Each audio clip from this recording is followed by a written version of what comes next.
Në komunën e Tearcës sot filluan punimet për ndërtimin e rrugës që lidh fshatrat që gravitojnë në komunën e Tearcës me komunën e Zhelinës. Bëhet fjalë për një rrugë e cila do t'ju mundsoj qarkullim të lehtë qytetarëve të komunës së Tearcës me fshatrat e komunës së Zhelinës. Kjo rrugë gjithashtu do të jetë edhe në shërbim të bujqve dhe blegtorëve të komunës së Tearcës, të cilët do ta kenë më të lehtë të zhvillojnë aktivitetet e tyre bujqësore dhe blegtoriale në tokat e tyre, deklaroi për televizionin Koha Isen Hasani, kryetari i komunës së Tearcës.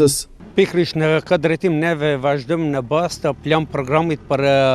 vitin aktual që jemi dhe duke i falenderuar kushteve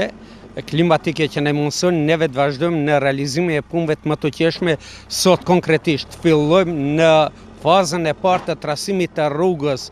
fushore, e cila nesër do të jetë rrugë që do të lidh dy komunat dhe lidhje të drejt për drejt në rrugën regionale dhe do të mundsoj lëvizjen shumë më të shkurtër të qytetarëve në drejtim të kryeqytetit në Shkup. Pra, bëhet fjalë në rrugën Tearc, rrugë fushore në gjatësi 5 km deri në fshatin Shemshov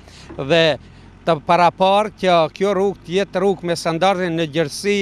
5 metra e gjys deri në fazën finale me asfaltim. Kështu që në këtë drejtim kjo rrugë do të ndihmoj edhe në një sferë tjetër. Bëhet fjalë në sferën e bujqësisë, pasi që në këtë pjesë të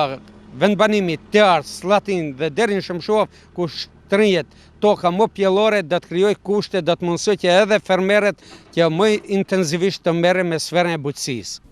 Ndryshe, këto punime vinë me njerë pas realizimit me sukses të disa projekteve në sferën infrastrukturore dhe kulturore që u realizuan nga komuna e Tearcës, si rregullimi i trotuareve në fshatin e Proshten dhe Përshevc, ndërhyrjet në rrjetin e Ujësjellsit në fshatin Dobrosht, ku gypat e vjetër të Ujësjellsit u zëvendësuan me gypa të rinj, dhe manifestimet kulturore të festës tradicionale Dita e Groshës.